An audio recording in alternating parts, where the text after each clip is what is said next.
Chapter 41 बुरा बाटव करती नौकरानी। मैम साहब, मुझे धमकाने की कोई ज़रूरत नहीं है। ये सब जानबूझकर नहीं किया है मैंने। एम्फ, आपने मुझे चोट पहुंचाई है और अब आपको हर्जाना देना होगा। नौकरानी शीतल ने शोर मचाना बैंड नहीं किया। उसका प्लान पकड़ा गया था, इसलिए अब वो इस मुद्दे को और लंबा नहीं खींच सकती थी। मैम साहब दिव्य ने उसकी चाल समझ ली थी और अब शीतल डर गई थी।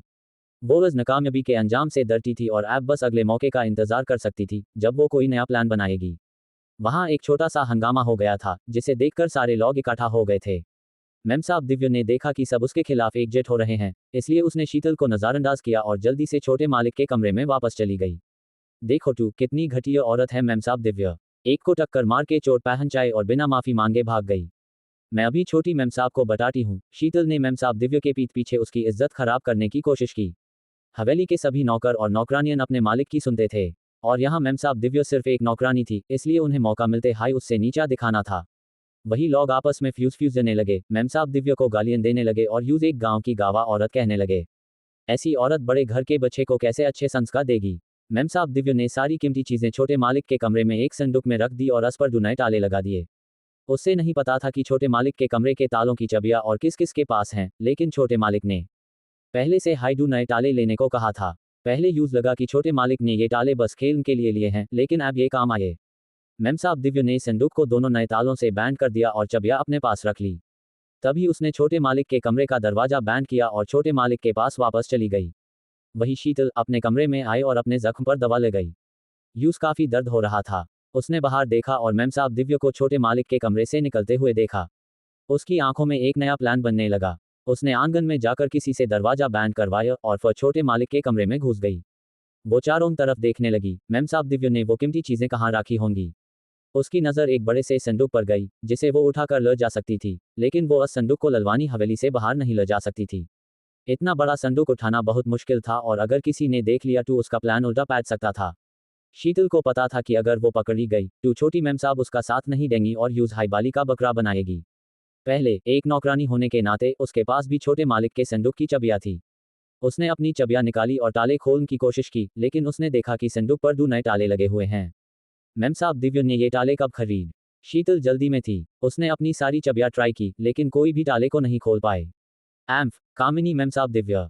संदूक को ना खोल पाने पर शीतल ने गस में अपने पैर पटके और कमरे से बाहर निकली। उसने दरवाजा बैंड किया। बाकी नौकरानियन और बड़े लोग शीतल का इंतजार कर रहे थे। दया नौकरानी होने के नाते सब शीतल के आदेश का पालन करते थे। जब शीतल का प्लान नाकाम रहा तो सब लोग अपने अपने काम पर वापस चले गए। शीतल का प्लान नाकाम हो गया था।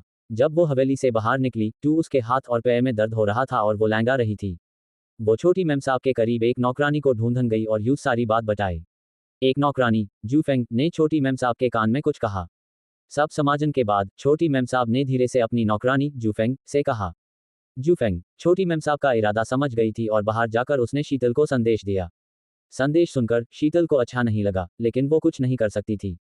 यूस दर्द सैट हुए भी छोटे मालिक के आंगन में वापस आना पड़ा और मैम साहब दिव्य के प्रति उसका गुस्सा और बढ़ गया। मैम साहब दिव्य हॉल में पहुंची और छोटे मालिक के पास खड़ी हो गई। दीदी, मुझे दोस्तों के साथ खेलना है। राघव को मैम साहब दिव्य का इंतजार करते हुए बोर हो चुका था। अच्छा ठीक है। मैम साहब दिव्य समझती थी कि बच्चे ज्यादा देर तक बड़े लोगों के साथ नहीं रहते। राघव की स्कूल की छुट्टी थी और यूज मार्शल आर्ट्स का अभ्यास भी नहीं करना था। इतने लड़के और लड़कियां घर पर वो नए दोस्त बनाना और बड़े कजन्स के साथ खेलना चाहता था। दादी, माँ, सब बड़े बुजुर्गों, मैं खेलने जा रहा हूँ, राघव ने कहा। दादी ने प्यार से हाथ हिले और कहा, जाओ, अपनी सुरक्षा का ध्यान रखना। बच्चे, पानी या ऊंची जगह के पास मत जाना और सावधान रहना, छोटी मैम साहब ने थोड़ी चिंता से कहा। दादी, माँ, मैं समझ गया, राघव ने धीरे से कहा। मैम साहब दिव्य, उसका ख्याल रखना। छोटी मैम साहब ने मैम साहब दिव्य को दोबारा निर्देश दिया। जी, छोटी मैम साहब दिव्य ने झुककर जवाब दिया। राघव अपने छोटे छोटे पैरों से जल्दी से बाहर निकला और अपने साइज के हिसाब से वो काफी तेज दौड़ता था। छोटे मालिक, दरवाजे की डेलीज का ध्यान रखना, मैम साहब दिव्य उसके पीछे दौड़ते हुए कहती रही। वो जिगजैग और उछालते हुए भाग रहा था। जब से उसने मार्शल आर्ट सीखा था, एक बच्चे के तौर पर उसकी उछलन की क्षमता गजब की थी। एक हाई छलांग में उसने डेलीज को पार कर लिया और मैम साहब दिव्य की तरफ मुस्कुराकर मर गया। दीदी, राघव अब बड़ा हो गया है, मैं अपनी सुरक्षा का ख्याल रखूंगा। मैम साहब दिव्य ने उसकी बात सुनकर मुस्कुराए और उसके पीछे पीछे चलती रही। नौकरानी माया भी उनके साथ चल रही थी। वो छोटी मैम साहब की इच्छाओं की सेवा करती थी और मैम साहब दिव्य और छोटे मालिक के करीब रहती था। आए छोटे मालिक के निवास में एक सीनियर नौकरानी होने के नाते माया शीतल से भी ज्यादा होशियार थी। राघव गार्डन में पहुंचा और उसने बच्चों का एक ग्रुप देखा जो पकड़म पकड़ाई और लुक्का छुपी खेल रहे थे। वो भी इसमें शामिल होना चाहता था। कुछ लड़के काफी मस्ती में सब बड़े घरों से थे। घर पर लाड प्यार से पेल वो यहाँ भी चैन से नहीं बैठ सकते थे। अमीर परिवार अक्सर इकट्ठा होते इसलिए ये बच्चे एक दूसरे को पहचान दी और साथ खेलने लगे। मैं भी आपके साथ खेलना चाहता हूँ, राघव ने कहा। वो एक ग्रुप में शामिल हो गया जिसमें सारे लड़के उससे बड़े थे। जो थोड़े और बड़े वो अब ऐसी बचकानी हरकतें नहीं करते थे। राघव, तुम सबसे छोटे हो, हमारे साथ कैसे खेल पाओगे? अगर हार गए तो रोना मत, एक लड़के ने कहा। हाँ छोटे भाई, हार के बाद रोना मत और शिकायत करने मत चले जाना, दूसरे ने कहा। लड़कों ने अपना खेल बैंड कर दिया और बारी बारी से राघव से बात करने लगे। एम्फ, मुझे एक छोटा बच्चा मत समझो, मैंने मार्शल आर्ट्स सीखा है और मैं तुम सबसे बेहतर हूँ। ए फ्लैट, बस देखो कि तुम कम्स मर्ज मुझे हरा सकते हो या नहीं, राघव ने जवाब दिया। अपने बड़े कजन से ऐसी बातें सुनकर वो एक गर्व से भरा हुआ छोटा मुर्गा बन गया था, लड़ने के लिए था। हमें कम्स मर्ज कहने की हिम्मत कैसे हुई? छोटे भाई, तुम्हारा मुंह तो बड़ा चलता है, एक लड़के ने कहा। मुझे लगता है कि हमारा छोटा भाई हार नहीं सकता है, तू चलो फॉर कॉन्टेस्ट करते हैं, दूसरे ने सुझाव दिया। सब रॉक पेपर सिजर्स खेलने लगे और जो हारा वो पकड़ने वाला बना और बाकी सब चोर। राघव और कुछ और बच्चे चोर बने और एक कजन पकड़ने वाला बना। वो छिपने लगा और उसके पैर काफी तेज थे। कजन यूस तुरंत नहीं पकड़ पाया। यूस लगा कि वो अपने छोटे साइज के कारण सबसे आसान होगा, लेकिन कुछ देर तक दौड़ने और सांस फूलने के बाद कजन ने राघव को पकड़ने की कोशिश छोड़ दी और दूसरे बच्चों के पीछे भागने लगा। चैप्टर 42, मजाक बनाया जाना। राघव भी हंफ रहा था और वो काफी खुश दिख रहा था। वो अपने कजन से पकड़ा नहीं गया था और हेज जा रहा था। मैम साहब दिव्या छोटे मालिक को खेलते हुए देख रही थी, वहीं खड़ी होकर बिना पलक झपकाए। अक्टूबर का मौसम थोड़ा ठंडा था और राघव ने एक रेशमी चोगा और एक चिता चमड़े का कॉटन चोगा पहना हुआ था, जो मौसम के लिए बिल्कुल सही था। लेकिन जब खेल का टाइम आया, उसने चिता चमड़े का चोगा उतार दिया और मैम साहब दिव्या को संभलने के लिए दे दिया। राघव अपने कॉटन चोगे में दौड़ते हुए, उसके चेहरे पर पसीना था और गाल लाल हो गए थे। अगर वो नहीं खेल रहा होता तो वो कॉटन चोगा उतार देता। जब उसके कजन ने एक और कजन को पकड़ लिया तो वो चोर बना और जो अभी पकड़ा गया था वो पकड़ने वाला। राघव ने मौका देखा और अपना कॉटन चोगा उतार दिया। मैम साहब दिव्य ने अपने हाथों से कधा हुआ एक रूमाल निकला और छोटे मालिक का पसीना पहुंचा। यूस छोटे मालिक के पतले कपड़े उतारने का मैन नहीं था, ये सोचकर कि कहीं यूस सर्दी ना लग जाए। दीदी, मुझे अभी बहुत गर्मी लग रही है, मुझे ये उतार देना चाहिए, है ना? राघव को बहुत गर्मी लग रही थी। आमतौर पर वो इतने मोटे कपड़े नहीं पहनता था। अभी अक्टूबर हाई था और मार्शल आर्ट्स प्रैक्टिस करने वाले बच्चे को ज्यादा ठंड नहीं लगती थी। मैम साहब दिव्य ने मजबूरी में हाँ किया और छोटे मालिक के कपड़े को संभाल कर रखा, ये सुनिश्चित करने के लिए कि जब वो दौड़ना बैंड करे तो यूज ठंड ना लगे। बच्चों के खेल का समय जल्दी बीत गया। राघव ने हवेली के नौकरानियन को ब्यूलेट हुए सुना, जो उनसे बड़े लोगों के साथ खाना खाने को कह रहे थे। राघव और उसके कजन्स ने अगली बार मौका मिलने पर फर्स्ट खेल का वादा किया। उसने सोचा कि अगली बार जब वो अपने कजन से मिलेगा तो वो उनके साथ जरूर मार्शल आर्ट्स की तुलना करेगा। मैम साहब दिव्य ने छोटे मालिक को फर्स्ट उसके कॉटन कपड़े पहनाए और उसके पसीना को साफ किया। माया, जो छोटी मैम साहब के साथ थी, वहां आए और मैम साहब दिव्य और नौकरानी मीना से कहा। छोटी मैम साहब ने कहा है कि छोटे मालिक को खाने के लिए रेस्टोरेंट में जाने की जरूरत नहीं है। उन्होंने पहले हाई दास टेबल्स का खाना और पीने की चीजें भेजे दी हैं। छोटे मालिक और छोटी मैम साहब आंगन में खाना खाएंगे। मैम साहब दिव्य ने अंदाजा लगाया कि छोटी मैम साहब शायद प्रेग्नेंट हैं और इसलिए रेस्टोरेंट नहीं जा सकती हैं। इसीलिए उन्होंने अपने आंगन में हाई कुछ डिशेस बनाई थी। ओह, राघव ने सुना कि वो रेस्टोरेंट में नहीं जा सकता है, लेकिन उसने कोई विरोध नहीं किया। वो जूफिंग के पीछे मुख्य हॉल के आंगन में गए। वहां दास टेबल्स खाने और पीने की चीजें के साथ लगाए गए थे। मैम साहब दिव्य छोटे मालिक के पास खड़ी थी, उन्हें उनका चोगा पहनाया और सावधानी से उन्हें खाना खिलाया। राघव के साथ टेबल पर कुछ साल के बच्चे लड़के और लड़कियां, सब परिवार के रिश्तेदार थे। जो बच्चे 7 साल से कम उनकी अलग सीटिंग नहीं थी। आमतौर पर उन्हें बड़े लोगों के साथ बैठना चाहिए था, लेकिन आज खास दिन था। बच्चों को दूसरे बच्चों के साथ बैठना पसंद था और सबके पास नौकरानियन या डिडियान थी जो उन्हें खाना खिलाती थी। तुम राघव हो, एक 2 या 3 साल की छोटी लड़की जो एक गुड़िया की तरह लग रही थी, उसने राघव का नाम बड़े लोगों की बातों से याद कर लिया था। उसने गुलाबी रेशमी ड्रेस पहनी हुई थी जिस पर कमल के फूल कटे हुए थे। तुम कौन हो? मुझे नहीं याद कि मैंने तुम्हें पहले कभी देखा हो, छोटे मालिक ने जवाब दिया। राघव ने उसके सामने खड़ी असगर्व से भरी छोटी लड़की को देखा। वो उस लड़की से लंबा था और वो उससे भी छोटी लग रही थी। वो उसका नाम कैसे याद रखती? मैं नए नियुक्त हुए कलेक्टर की पोती हूँ, मेरा नाम है श्रेया। श्रेया ने राघव को देखा। श्रेया, तुमसे मिलकर खुशी हुई। मैं मैम साहब की भाई की बेटी हूँ, मेरा नाम है मीनाक्षी। हम दोनों के नाम में या है ये जरूर किस्मत है, मीनाक्षी ने कहा। उसकी पतली सी फिगर थी, वो भी 2 साल से थोड़ी ज्यादा थी और वो खुश और जिंदा दिली का एक्सप्रेशन देने की कोशिश कर रही थी। उसने गुलाबी रेशमी ड्रेस पहनी हुई थी जो श्रेया से अलग स्टाइल की थी, आस पर भी फूल कड़े हुए थे। तुम डॉक्टर के परिवार से एक कजन हो। मुझे तुम याद नहीं, लेकिन तुमसे मिलकर खुशी हुई, राघव ने कहा। श्रेया, है ना, तुमसे मिलकर खुशी हुई, मेरा नाम राहुल है, राघव का बड़ा कजन। कुछ और बच्चों ने भी अपना परिचय दिया। मैम साहब दिव्य सुन रही थी और उसके विचार वापस घर की तरफ चले गए। उसके बच्चे इन बच्चों से बड़े द और उसकी सबसे बड़ी बेटी दया का भी कोई नाम नहीं था। सच में, बड़े और सरकारी घरों के बच्चे अपनी उम्र से ज्यादा समझदार होते हैं। राघव, तुमसे दूध की खुशबू क्यों ना रही है? तुम 2 साल से ज्यादा के हो, तुम अभी भी दूध पीते हो क्या? श्रेया ने मैम साहब दिव्य को देखा, अनपुर दूध की खुशबू महसूस की और राघव पर भी वही खुशबू पाई। वो हंसने लगी। जो बच्चे सिचुएशन जानते द वो भी हंसने लगे। बड़े घरों के बच्चे 3 या उससे ज्यादा साल तक भी दूध पीते थे। श्रेया की बच्चों जैसी बात ने सच में राघव का चेहरा लाल कर दिया। राघव एक छोटी लड़की के हंसने पर जवाब नहीं दे पाया। वो मदद के लिए मैम साहब दिव्य को देखने लगा। मैम साहब दिव्य, एक गांव की औरत, ऐसी समझदार लड़कियन के सामने उन्हें बुरा लगाने से डर रही थी और बस मुस्कुराकर कह सकती थी, हमारे छोटे मालिक को दूध से बनी चीजें पसंद हैं, उन्हें मजबूत होने के लिए उन्हें खाना जरूरी है। उद्धरण चिन्ह। ओ तुम्हें दूध से बनी चीजें पसंद हैं? हाँ, हमारे घर पर एक बकरी है जिसका दूध हर दिन निकला जाता है।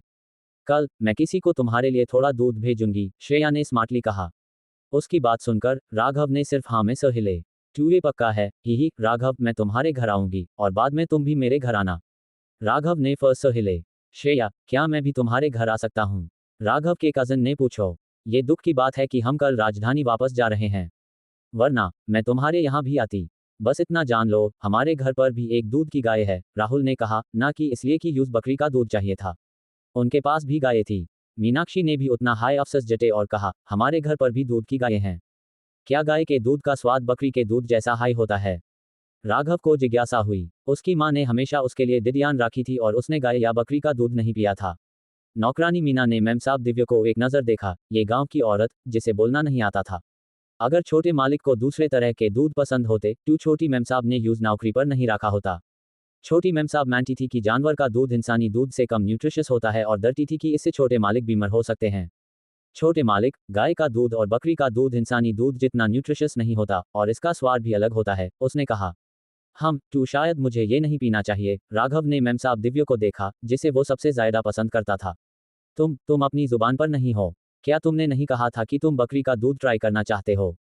श्रेया ने राघव पर मुंह बनाया और यूज नजरअंदाज कर दिया।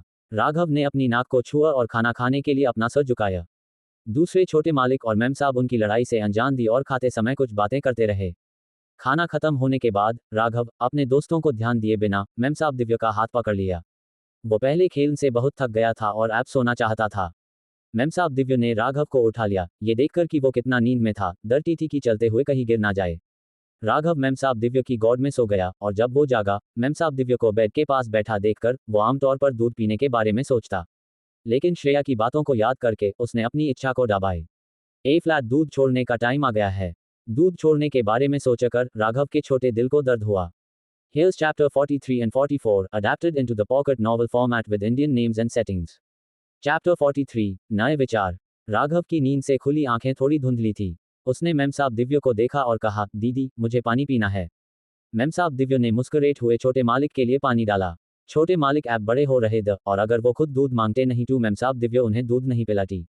मैम साहब दिव्य थोड़ी शर्मिंदा थी। छोटे मालिक ऐब और समझदार हो रहे थे और उसका दूध भी पहले जैसा नहीं था, जिसकी वजह से उसकी नौकरी और भी मुश्किल होती जा रही थी। दीदी, मेरा गिफ्ट कहाँ है? वो संदूक में है, तो जल्दी से दरवाजा बैंड करो, ताले खोलो, मुझे मेरा गिफ्ट देखना है। राघव ने अपनी प्यास बुझाई और ऐब पूरी तरह से जाग चुका था। उसकी चमकदार आंखों में आज माइल गिफ्ट की खुशी थी। मुस्कुराते हुए मैम साहब दिव्य दरवाजा बैंड करने गई। जब उसने ऐसा किया तो शीतल, जो छोटे मालिक के कमरे के बाहर पहरा दे रही थी, ने मैम साहब दिव्य को घूर कर देखा। मैम साहब दिव्य ने इस घूर को नजरअंदाज करने का फैसला किया। इस आंगन में वो सिर्फ छोटे मालिक पर भरोसा कर सकती थी और सिर्फ उनकी बातें संग थी। जब वो छोटे मालिक को वापस आंगन में लाई थी, तभी यूज किचन से आया हुआ खाना खाने का मौका मिला था। उसकी आंगन के दूसरे लोगों के साथ अच्छी नहीं बनती थी। वो कभी उनके साथ खाना नहीं खाती या बात नहीं करती थी।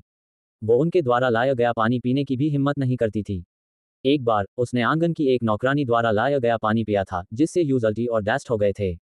टैब्स, वो सावधान रहती थी और जब छोटे मालिक सोते थे टू वो खुद किचन में पानी गर्म करके पीती थी। कभी कभी वो छोटे मालिक के कमरे में पानी पीती थी। आंगन के लोग छोटे मालिक को खुले में नुकसान पहुंचाने की हिम्मत नहीं करते थे, लेकिन फिर भी मेमसाब दिव्य चौकास रहती थी। यूस वो समय याद आया जब वो अपने परिवार से मिलने वापस गई थी और छोटे मालिक को सर्दी लग गई थी, एक ऐसी घटना जो शायद यूस फासने या छोटे मालिक को नुकसान पहुंचाने के लिए थी। जो भी हो, उसके पीछे वाले का किरदार बेहद घटिया था। दीदी, इन सब गिफ्ट्स को रख दूँ, सारे सोने को एक थैली में डाल दूँ। जब भी मुझे भविष्य में पैसों की ज़रूरत होगी मैं यहाँ से इस्तेमाल करूँगा। छोटे मालिक, आपको जो भी चाहिए कोई ना कोई यूज़ खरीद लेगा। आपको कभी पैसे खर्च करने की ज़रूरत नहीं पड़ेगी। मेमसाब दिव्य ने कभी ऐसा बच्चा नहीं देखा था जिसके पास कपड़ों से भरे हुए इतने संदूक हो। गर्मी, सर्दी और बाकी मौसम के लिए भी उसका खाना और सामान भी सबसे अच्छी क्वालिटी का होता था। अपने परिवार द्वारा इतना लाड प्यार पाने के बाद क्या राघव को कभी खुद पैसे खर्च करने का मौका मिलेगा? दीदी, मेरी हर महीने की टैंकवा कौन रखता है? राघव ने टीचर से गिनती करना सीख लिया था और वो सोने, चांदी और टैम के सिक्कों का उपयोग जानता था। यूस याद आया कि उसकी हर महीने की टैंकवा आनी चाहिए। दीदी को नहीं पता, मुझे लगता है कि वो छोटी मेमसाब के पास होनी चाहिए। मेमसाब दिव्य को वहां आए सिर्फ 2 महीने हुए थे और शायद छोटी मेमसाब उस पर भरोसा नहीं करती थी। कपडॉन के अलावा छोटे मालिक का सारा सामान दूसरे लोग संभाल थे। ना ही उसने सुना था कि छोटे मालिक की महीने की टैंकवा कितनी थी।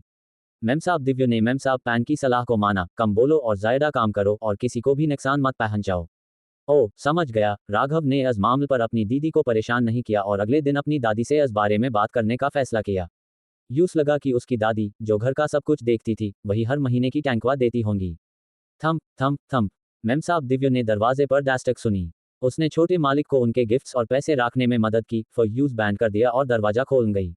आह, दरवाजा खुलते हाय उसने जूफेंग को देखा, जो छोटी मेमसाब के साथ थी और दरवाजे पर खड़ी थी।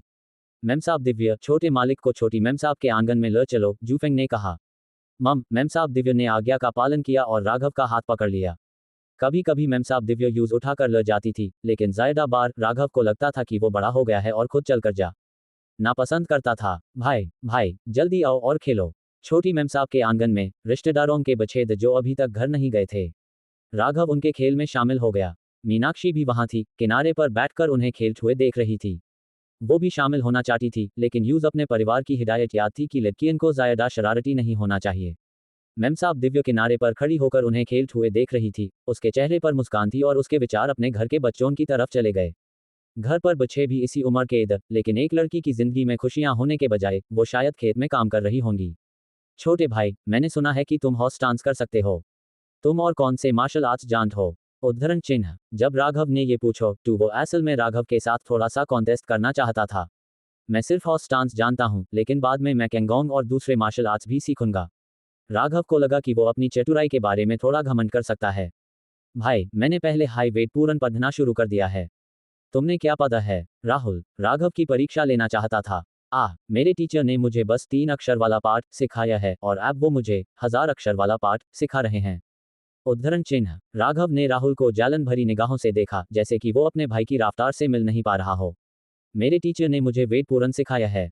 राघव सिर्फ मार्शल आर्ट्स के बारे में बात करना चाहता था, लेकिन उन्हें अपनी पढ़ाई के बारे में बात करते हुए सुनकर वो भी दिखाने के लिए शामिल हो गया। आखिर में लड़के सिर्फ खेल या अपने नए सीखे हुए मार्शल आर्ट्स का अभ्यास करने के बारे में हाई सोक द और उन्होंने अपने पाठ दोहराने शुरू कर दिए। मीनाक्षी ने अपनी आंखें झपकाई और फर्स्ट झपकाई। यूस लगा कि लड़के जो सीख रहे थे वो लड़कियन को सिखाए जाने वाल ए से अलग था। उसकी मां ने यूस सिलाई, अच्छे गान, संगीत, शतरंज, चित्रा और लिखाई सिखाए। इतने सारे पाठ कि वो उन्हें याद नहीं कर पाती थी और उसकी माँ यूस अक्सर सजा देती थी। यूस हमेशा बेवकूफ़ कहती थी। सच में, वो भी मार्शल आर्ट्स सीखना चाहती थी जो लड़के खेल थे। खाना हॉल के बाहर आंगन में लगाई गई टेबल्स पर लटकी हुई लालटेन की रोशनी में सर्व किया गया था। वहां 10 टेबल्स लगाए गए थे, जो दूर के मेहमानों के लिए थे जो अभी तक नहीं गए थे और होस्ट के परिवार के सैड अस्यों के लिए। आज शाम राघव फर्स्ट बच्चों के साथ बैठा, लेकिन इस बार श्रेया डिनर टेबल पर नहीं थी। कजन्स अगले दिन राजधानी के लिए निकल रहे थे और राघव उनसे बिछड़ने के लिए तैयार नहीं था। उसने उनसे भविष्य में और आने के लिए कहा। भाई, नया साल जल्दी हाई आएगा और तुम इस समय हमारे घर खेल ना सकते हो। मीनाक्षी ने यूज आमंत्रित किया। तुम्हारा घर कितना दूर है? राघव जब से पैदा हुआ था टैब सिर्फ एक बार अपनी माँ के साथ राजधानी गया था। बहुत छोटा होने के कारण यूस यात्रा याद नहीं थी, बस इतना पता था कि इसमें एक दिन की गाड़ी की यात्रा लगती थी जो बहुत थका देने वाली थी। वो यात्रा के दौरान ज्यादातर समय सो गया था। बहुत दूर, एक दिन की यात्रा है ना? राहुल भी सही दूरी नहीं जानता था। मीनाक्षी ने भी सो हिले। अगले दिन सुबह जैसे हाय राघव जागा, नौकरानी मीना ने यूज बताया, छोटे मालिक, आपके आंगन की छोटी मेम साहब ने कहा कि कलेक्टर के घर से नौकर बकरी का दूध लाए हैं, खास तौर पर छोटे मालिक को पीने के लिए। क्या आप बकरी का दूध पीना चाहेंगे? नहीं, किचन से उसके मीठी मिठाइयाँ बनवा लो। राघव ने सिर्फ डूसॉन से सुना था कि इसमें एक अलग तरह की महक होती है। जैसे जैसे वो बड़ा हो रहा था, वो इंसानी दूध भी धीरे धीरे छोड़ रहा था और किसी भी दूसरे तरह का दूध पीने से इनकार के रहा था। छोटी मेम साहब ने कहा कि उन्होंने बकरी का दूध भेजा है, तो क्या छोटे मालिक को भी कलेक्टर के घर में सन को कुछ भेजना चाहिए? मीना ने खुद से फाइल नहीं लिए थे, ये वो बात थी जो छोटी मेम साहब ने राघव से पूछने को कहा था। उन्हें बकरी का दूध नहीं मिला, बस आंगन से कुछ खाने लायक फूल चुनो और उनसे फूल की मिठाइयाँ बनाकर श्रेया को भेजे दो, राघव ने जवाब दिया। यूज गिफ्ट्स का आदान प्रदान थोड़ा परेशान करने वाला लगा। उसने मीना को इंतजाम करने का निर्देश दिया, क्योंकि यूज पिछले दिन अपनी महीने की टैंकवा याद आई थी और वो अपनी दादी से मिलने जाना चाहता था। ये देखकर कि छोटे मालिक और बात नहीं करना चाहते, मीना मर गई और बिना मेमसाब दिव्य को देखे चली गई। मेमसाब दिव्य ने छोटे मालिक को कपड़े पहनाए और उनका चेहरा धोया। दीदी, मुझे दादी के आंगन में नष्ट करना है, राघव ने मेमसाब दिव्य को दरवाजे से बाहर ले जाते समय ये प्रस्ताव दिया। छोटे मालिक, छोटी मेमसाब ने आपको बुलाया है, शीतल ने जल्दी से कहा। कोई बात नहीं, मैं पहले दादी के यहाँ जाऊंगा, फिर माँ के पास जाऊंगा, राघव ने दृढ़ता से जवाब दिया। चैप्टर 44, नौकरानी की चोरी। राघव दादी के आंगन में जाने के लिए अडिग था और नौकरानी मीना ने यूज और रोकने की हिम्मत नहीं की, सिर्फ मेमसाब दिव्य और छोटे मालिक के पीछे चलने लग आए। शीतल के पैर में लगी चोट अभी तक ठीक नहीं हुई थी और वो आंगन की देखरेख कर रही थी, लेकिन वो हर समय कमरे में रहना नहीं चाहती थी और चोरी छुप मेमसाब दिव्य के सामान की तलाशी लेने गई। वो मेमसाब दिव्य पर छोटे मालिक के पैसे हड़पने का आरोप लगाने के लिए सबूत ढूंढना चाहती थी। वो लहंगा कर चल रही थी, दया नौकरानी की वर्दी पहनी हुई थी, जिसके चोरी चोरी के बटन लगे थे। उसके कपड़ों का घेरा बड़ा था, उसके नीचे उसी रंग का पजामी था और उसके पैरों में कढ़ाई वाले जूते थे। उसके पैर काफी बड़े थे और उसने जो जूते पहने थे वो बाहर की दुकान से बनवाए गए थे। उसका शरीर दूसरी नौकरानियन से भरा हुआ था, इसलिए उसकी वर्दी भी खास तौर पर सिलाई गई थी। प्रजापति हवेली में कई जायदाद थी, जिसमें एक कढ़ाई का वर्कशॉप भी था, जो हवेली के लोगों के लिए कपड़े बनाता था। शायद इसलिए कि आंगन में सब एक जिद्द। शीतल ने मेमसाब दिव्य के कमरे में जाने से पहले दरवाजे पर पहरे पर खड़ी बूढ़ी औरत से इस पर निगाह रखने को कहा। शीतल मेमसाब दिव्य से डरती नहीं थी, लेकिन वो चोरी करते हुए पकड़ी नहीं जाना चाहती थी। छोटी मेमसाब का समर्थन होने के बावजूद प्रजापति हवेली छोटे मालिक के आंगन में किसी चोर को नौकरी करने की इजाजत नहीं दे सकती थी। जब शीतल मेमसाब दिव्य के कमरे में घुसी तो उसने कमरे को बिना ताले के पाया। कमरे के साथ सामान को देखकर बेड पर सिर्फ वही चीजें थी जो हवेली द्वारा नौकरानों को दी गई थी। उसने बेड के पास रखे संदूक को चेक किया। संदूक पर ताले नहीं लगे थे और उसके अंदर सिर्फ 60 कपड़े थे जो मेमसाब दिव्य को हवेली द्वारा दिए गए थे, साथ हाई कुछ रुई। ये चीजें पहले से हाई काट दी गई थी, बच्चों के कपड़ों के लिए पैटर्न्स की तरह। शीतल ने इन चीजों को घटिया समझा। वो प्रजापति हवेली के नौकर थी और उन्होंने बहुत अच्छी चीजें देखी थी और अभी उससे बच्चों के कपड़ों की जरूरत नहीं थी। संदूक में कुछ काम की चीज या पैसे नहीं मिलने पर शीतल ने मेमसाब दिव्य के लालची ना होने पर विश्वास करने से इनकार कर दिया। छोटे मालिक कुछ नहीं समझते थे, ये सोचकर कि मेमसाब दिव्य हाय इन चीजों को वापस लाई थी, यहाँ तक कि वो भी थोड़ा पैसा हड़पने के लालचन से नहीं बच सकती थी। ये गांव की औरत मेमसाब दिव्य पैसों के लालचन से कैसे बच सकती थी? शीतल मेमसाब दिव्य के बेड पर रखे सामान को भी इधर उधर करने लगी, सब कुछ उलट पुलट कर दिया। उसने बेड के नीचे भी चेक किया। बेड के नीचे सब कुछ साफ था। मेमसाब दिव्य के पास एक भी जोड़ा जूता जायदा नहीं था। उसके पास सिर्फ 2 सेट कपड़े थे। कुछ भी कीमती नहीं मिलने पर शीतल ने गस में टूक दिया। मेमसाब दिव्य, मैं विश्वास नहीं कर सकती कि तुम इतनी अच्छी, इतनी ईमानदार हो। शीतल ने जल्दी से अन चीजों को ठीक किया जो उसने बिखरी दी थी। उसने मेमसाब दिव्य का छोटा कमरा छोड़ दिया और छोटे मालिक के कमरे में खड़ी हो गई। उस संदूक को देखा जिसमें 2 नए ताले लगे थे। उसके दिमाग में एक विचार आया, क्या एक ताले वाले से अन 2 तालों को खुलवाया जा सकता है? इसके बारे में सोचकर शीतल ने छोटे मालिक का कमरा छोड़ दिया, आंगन में छोटी नौकरानियन और बूढ़ी औरतन को कड़ी नजर रखने का निर्देश दिया और फिर वो अपने पैसे का थैली लेकर अपने माता पिता से मिलने चली गई। शीतल के पिता हवेली में ड्राइवर थे और उसकी मां मेमसाब के आंगन में एक बूढ़ी औरत के रूप में काम करती थी। उनका परिवार किसी खास समूह से संबंधित नहीं था। देखने में वो छोटी मेमसाब की विश्वसनीय थी, लेकिन वो असल में मेमसाब द्वारा भेजी गई थी, जो पूरी हवेली की इंचर गई थी। मेमसाब को बूढ़ी मेमसाब नहीं माना जाता था, क्योंकि हवेली में अभी भी बूढ़ी मेमसाब और बड़े मालिक थे।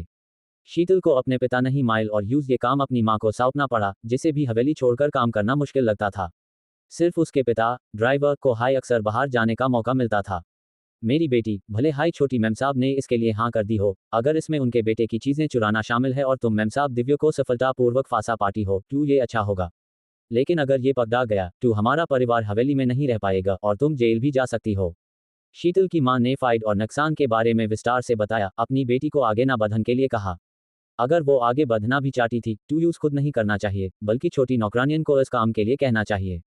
शीतल, ये सुनकर कि अगर ये पकड़ा गया तो यूज कैद हो सकती है, उसका छोटा सा दिल डर से धड़कने लगा। वो मेम साहब दिव्य से जलन करती थी, लेकिन उसके मन में कोई गहरी नफरत नहीं थी। उसके शरीर पर लगी चोट जानबूझकर मेम साहब दिव्य से टकरा कर आई थी। मेम साहब दिव्य उनकी बार बार फांसने की कोशिश के बावजूद कभी बदला लेने की पहल नहीं करती थी। सच में वो एक बहुत ईमानदार गांव की औरत थी। अपनी मां की बातें सुनकर शीतल ने अपनी मां से सहमति जताई और अपने पिता को इस मामले की देखभाल करने की अनुमति दी। उसके बाद वो छोटी नौकरानी को काम पूरा करने का निर्देश देगी।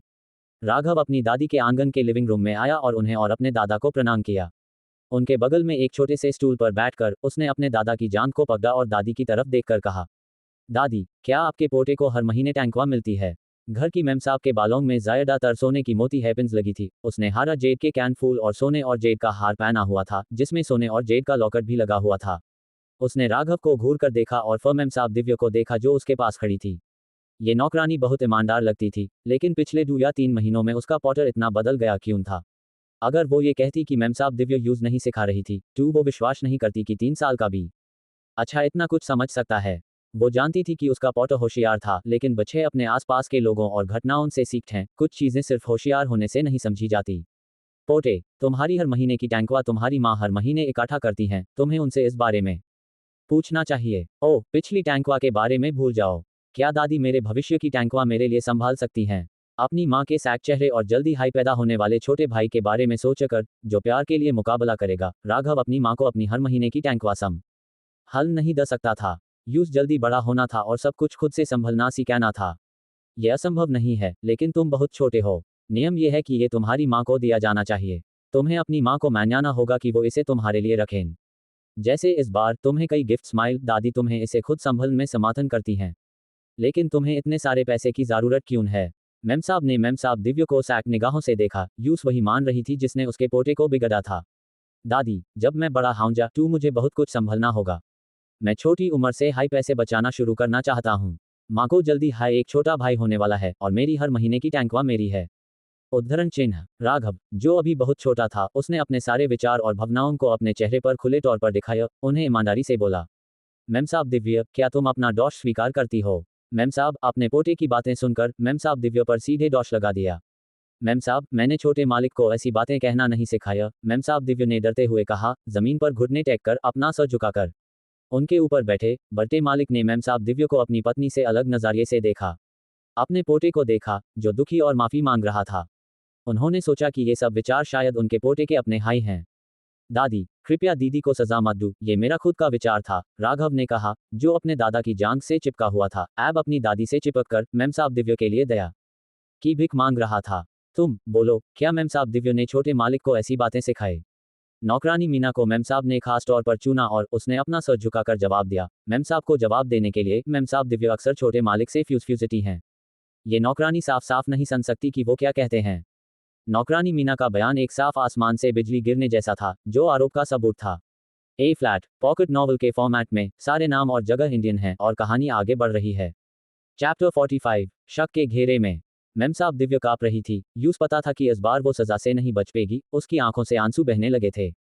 हमेशा सफाई पसंद करने वाली मेम साहब दिव्य ने आज हवेली से माइल नए विंटर के कपड़े पहने थे, जिसमें रुई का कपड़ा था जो बहुत गर्म और आरामदायक याक था। ये बिल्कुल अनकपडॉन से 10 गुना बेहतर था जो वो घर पर पहनती थी और दोनों की तुलना नहीं की जा सकती थी। मेम साहब दिव्य, मेम साहब ने सैक्ट और गस वाले भाव से कहा जो उन्होंने पहले कभी नहीं दिखाया था, मैं तुम्हारी कोई भी सफाई सुनना चाहती हूँ। उद्धरण चिन्ह। उसके पास क्या सफाई होगी? मेरे बेटे को बिगाड़ रही है। ये नौकरानी ऊपर से ईमानदार दिखती है लेकिन अंदर से धोखेबाज है। वो बदला ले रही है क्योंकि मैंने यूज घर जाने की इजाजत नहीं दी। जब मेम साहब दिव्य से पूछताछ कर रही थी, तभी एक प्रेग्नेंट औरत अंदर आई, जिसे अस्क आई नौकरानी माया ने सहारा दिया हुआ था। ये छोटी मेम साहब थी, जो इतने लंबे समय बाद अपनी सास से मिलने नहीं आई थी, और नौकरानी की शिकायत सुनकर मेम साहब के सामने हाई मेम साहब दिव्य पर शक करने और यूज डांटने से खुद को रोक नहीं पाए। तुम यहाँ क्यों आए हो? ये सिर्फ एक नौकरानी है और मैं तुम्हारी सास होने के नाते उससे पूछताछ करने में सक्षम हूँ। मेम साहब जानती थी कि छोटी मेम साहब प्रेग्नेंट होने के बाद से यहाँ आने के लिए कितनी उत्सुक थी। आमतौर पर यूस आराम करने के लिए मिलने से छूट दी जाती थी, लेकिन सबसे अच्छी सास बहू के रिश्ते में भी कुछ टबूज होते हैं। ऑफ कोर्स सास नहीं चाहती थी कि बहू उसकी टकट ल और वो सब कुछ अपने कंट्रोल में रखना चाहती थी। छोटी मेमसाब माया के सहारे से एक कुर्सी पर बैठ गई और फिर अपनी सास की तरफ देखा। मैं इतने लंबे समय से आपसे मिलने नहीं आई। आज सुबह मैंने अपने बेटे को पहले मुझसे मिलने भेजा, लेकिन कौन जानता था कि वो पहले आपसे मिलने की बात करेगा। मैं जानती थी कि उसके मन में कुछ ना कुछ है, इसलिए मैं उसके पीछे यहाँ चली आई। छोटी मेमसाब इतनी बेवकूफ़ नहीं थी कि ये बताती कि यूज़ किसी ने इस बारे में इन्फॉर्म किया था, क्योंकि इससे सास को पता चल जाता कि उसका अपना आंगन भी देखा जा रहा है। मम, अच्छा हुआ तुम यहाँ आए, इससे हमें बार बार वापस नहीं जाना पड़ेगा। चलो आज इससे सही से पूछताछ करते हैं। मेमसाब ने ये कहने के बाद उसकी नज़र मेमसाब दिव्या पर वापस आई।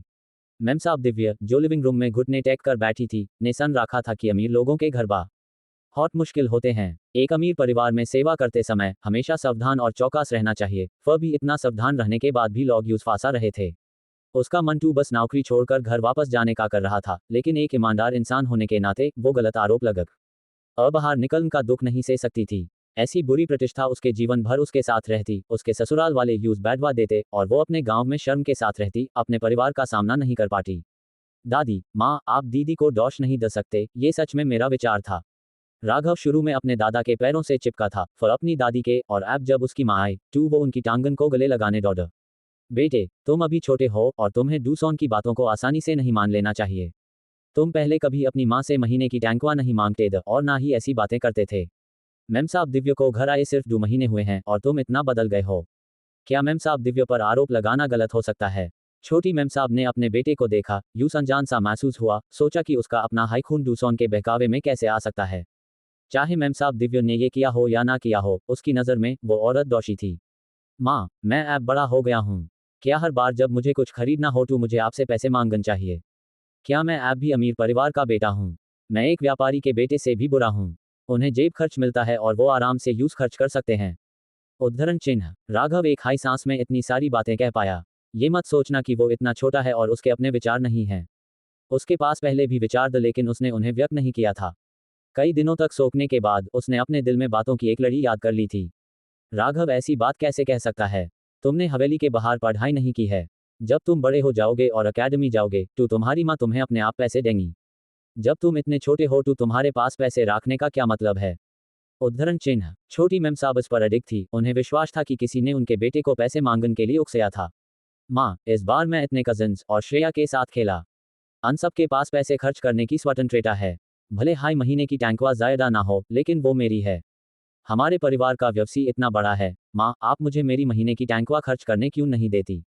छोटी मैम साहब को विश्वास नहीं हुआ कि वो अपने बेटे से ये सन रही थी, जो 2 साल से थोड़ा ज्यादा का था और अब 3 साल का होने वाला था। क्या इतनी तेज बोलने की क्षमता सच में इतने छोटे बच्चे से आ सकती है?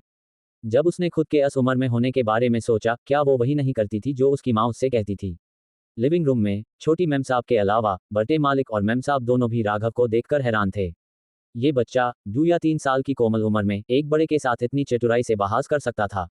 मैम साहब दिव्या अब भी घुटने टेक कर बैठी थी। छोटे मालिक की बातें सुनकर वो और भी डर गई थी। उसने कभी छोटे मालिक को इस तरह से बोलते नहीं सुना था। इसमें कोई हैरानी नहीं कि मालिक लोग उस फंसाने का आरोप लगा रहे थे। अगर एक छोटा बच्चा ऐसी बातें कह सकता है, अगर वो मालिक होती तो वो भी विश्वास करती कि किसी बड़े ने यूज सिखाया है। भले हाई ये उसके साथ अन्य था, मैम साहब दिव्या अब पहले जैसी दुखी नहीं थी। ए फ्लैट 2 छोटे मालिक हाई मुश्किल खड़ी कर रहे थे। पोटे, तुम हमेशा पैसों को संभलने की बात करते हो। क्या तुम्हारे मन में इसके बारे में कुछ विचार हैं? क्या तुम उन्हें अपने दादा के साथ बांध सकते हो? अगर तुम मुझे एक वजह से माना सकते हो तो मैं तुम्हारी जिम्मेदारी लूंगा और तुम्हें हर महीने की टैंकवा दूंगा। अगर तुम्हारी माँ तुम्हें सब कुछ दे देती है तो तुम्हारे दादा तुम्हें एक एडिशनल मंथली सैलरी देंगे। उद्धरण चिन्ह। श्री प्रजापति और उनकी पत्नी के अलग अलग विचार थे। कभी कभी पुरुषों को चीजें करने के लिए अपने पास पैसे रखने की जरूरत होती है। ऑरेटाइन हमेशा अपने पति के पैसे को अपने प्राइवेट खजाने में ट्रांसफर करना चाहती हैं, लेकिन पुरुषों को भी बड़े काम करने के लिए कुछ पैसे भी अचेन की जरूरत होती है। जब बाहर जाते हैं तो उन्हें मिलना जुलना पड़ता है। उनके जैसा परिवार कौन खुलकर खर्च नहीं करता? पति, बड़े मालिक। श्री प्रजापति ने अपनी पत्नी और बहू को और आगे बोलने से रोकने के लिए अपना हाथ उठाया। पुरुष बाहर को कंट्रोल करते हैं और ऑरेटाइन अंदर को। घर के कई मामले उन्होंने अपनी पत्नी को संभलने के लिए छोड़ दिए थे और वो बाहरी मामलन की देखरेख करते थे। लेकिन जब परिवार के सदस्यों से संबंधित बड़े फैसलन की बात आती थी तो ये फैसला उन्हें घर के मुखिया को करना होता था। दादा, पोते के मन में कोई गलत इरादा नहीं है। पहले मैं जीवन की कठिनाइयों से अनजान था, लेकिन जब से दीदी आई है मुझे पता चला कि उनका परिवार कितना गरीब है। उनकी बहनों को इतनी छोटी उम्र में काम करना पड़ता है। दीदी इस बार घर नहीं गई। मैंने उन्हें रात को अपने कमरे में चोरी चोरी रोते देखा। मैंने सोचा, जब मेरे पास एक दिन पैसे होंगे तो मैं दीदी की बहनों से मिलने के लिए कुछ गिफ्ट्स खरीद सकता हूँ। अगर मेरे पास एक पैसा भी नहीं है तो मैं कोई भी गिफ्ट नहीं खरीद पाऊंगा। आखिर मैं एक अमीर परिवार का बेटा हूँ। अगर मैं दीदी की बहनों से मिलने पर उन्हें कोई गिफ्ट नहीं दे पाता तो ये शर्म की बात होगी। उद्धरण चिन्ह। शायद इसलिए कि राघव ने इन विचारों को पिछले कुछ दिनों से अपने दिल में रखा था कि इतनी छोटी उम्र में वो इतना साफ और टाक के साथ बोल सकता था, बिना किसी शक के, बिल्कुल एक बड़े की तरह। लिविंग रूम बिल्कुल शांत था, सब राघव को हैरानी से देख रहे थे। क्या ये वही छोटा बच्चा था जिसे वो जानते थे? क्या ये शब्द सच में एक ऐसे बच्चे से आ रहे थे जो अब भी दूध पीता था? Clap clap clap. अचानक लिविंग रूम के प्रवेश द्वार से टालियन की आवाज आई। एक अमीर युवा मालिक अंदर आए। ये श्री प्रजापति के सबसे बड़े बेटे द जो टालियन बजाते हुए अंदर आए और फिर अपने बेटे को एक थम्स अप दिया, कहा, मेरे बेटे के लायक, इतना छोटा है और लोगों से मिलने पर गिफ्ट्स खरीदना जानता है, दया और तरस समझता है। चैप्टर 46। श्री प्रजापति की पत्नी। पति। हमारे बेटे को मैम साहब दिव्य ने हमसे दूर रहना सिखाया है, क्या ये भी एक अच्छी बात है? उद्धरण चिन्ह। छोटी मैम साहब को हमेशा दिल में एक कांटा सा चुभता था जब भी वो सोचती थी कि उसका बेटा अपनी महीने की टैंकवा मैम साहब दिव्य की बेटियन के लिए गिफ्ट्स खरीदने में इस्तेमाल करेगा।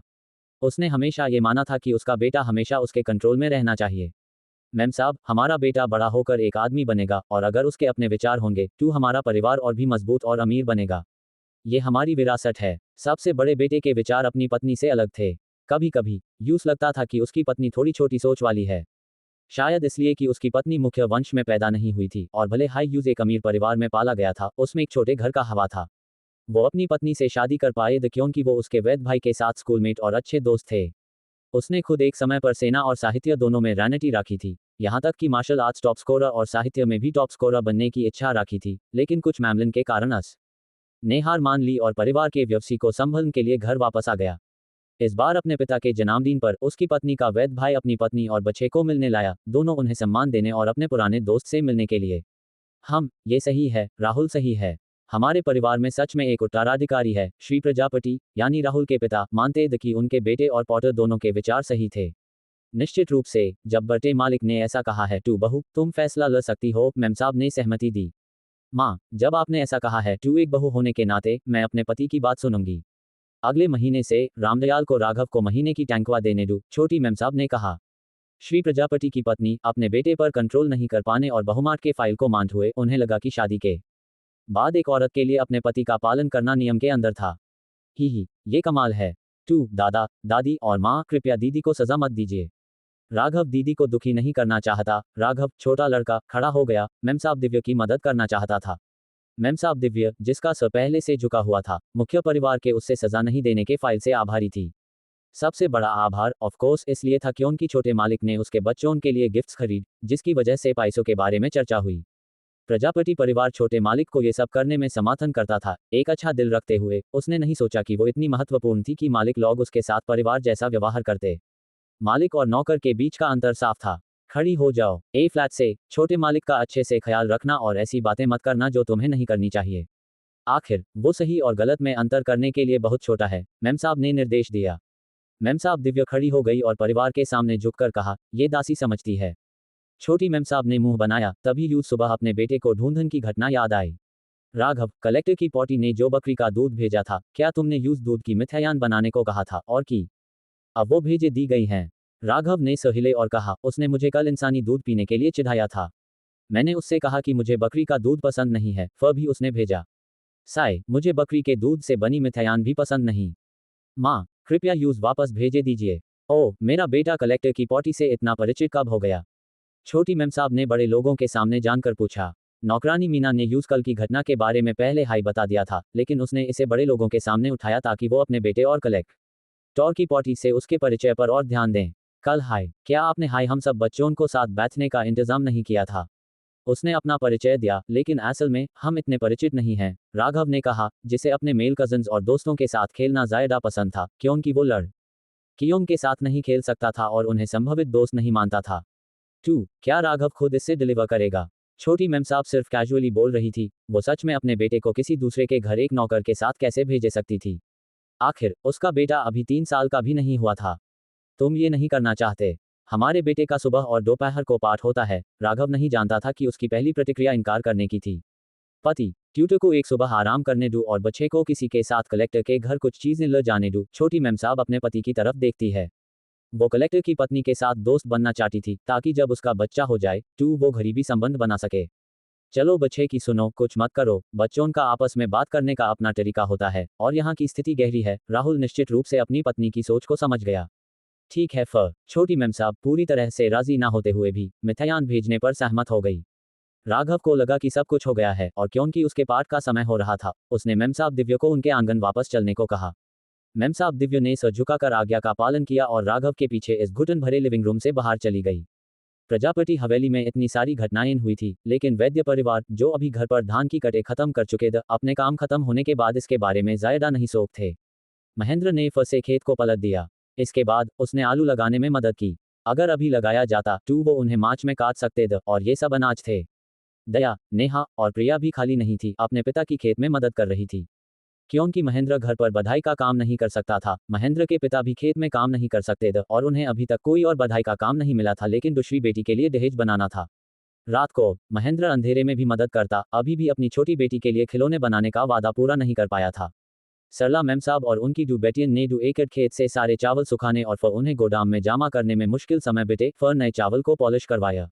वैद्य परिवार को आखिरकार नए चावल खाने को माइल, जो अब भी सूखे चावल थे, जिससे परिवार में सभी बहुत खुश थे। एक दिन संजना को चतुर्थी ने शहद खाते हुए पकड़ लिया। उसने अपनी मौसियन और अपनी दीदी को भी कुछ दिया था। टैब से उसने फर्स्ट शहद बाहर निकलने की हिम्मत नहीं की। जब यूज रात को बहुत भूख लगती थी तो वो अपने शरीर को स्पेस में प्रवेश करते हुए सोचती थी। वहां अकेले खाना अच्छा नहीं लगता था, लेकिन यूज ऐसा करना पड़ा ताकि दूसरे स्पेस का राज ना जान पाएं। स्पेस में चावल पहले हाई काट दिए गए थे और स्पेस के प्रोडक्ट्स को पॉलिश करने के लिए ये बस सोखने की बात थी। स्पेस में जमा किए हुए पॉलिश किए हुए सफेद चावल को देखकर वो लार टपकने से खुद को रोक नहीं पाए। अपने पिछले और इस जीवन में उसने कभी चावल नहीं पकाया था। स्पेस में चावल पकाने के लिए कोई बर्तन नहीं था और लगभग 4 महीने की होने के बाद भी वो अभी भी चल नहीं सकती थी। वो रेंगना नहीं चाहती थी क्योंकि वो सफाई पसंद करती थी और यूज गंदा लगता था। उसने एक तरीका सोचा, जो था कि हर बार अपनी सबसे बड़ी बहन से चावल पकवाने को कहे और अपनी चौथी बहन को यूज किचन के किनारे पर पकड़कर रखने को कहे। इस जगह से वो अपने विचारण का उपयोग कर सकती थी और स्पेस से थोड़े चावल के डिब्बे में डाल सकती थी, लेकिन ज्यादा नहीं। हर बार सिर्फ एक कटोरा, ताकि परिवार के सदस्यों को पता ना चले। कुछ दिनों बाद संजना को लगा कि वो ये बिना पकड़े हुए कर रही थी, लेकिन सरला मैम साहब को अजीब लगा जब चावल के डिब्बे में ज्यादा चावल दिखे और उन्होंने इस बारे में अपने पति से बात की। अस रात सोने से पहले सरला मैम साहब ने चोरी छुप चावल के डिब्बे को फर्स्ट चेक किया। जब भी वो खाना पकती थी, वो खुद चावल निकालती थी। उन्होंने बिल्कुल सही मात्रा में जाना था कि इस बार कितने नए चावल को पॉलिश किया गया था। उनका नया चावल खत्म हो चुका था, फिर भी इतना ज्यादा बचा हुआ था जिससे वो हैरान थी और उन्हें लगा कि आधे रात को कोई देवता उनके घर में गिफ्ट्स भेजे रहा है।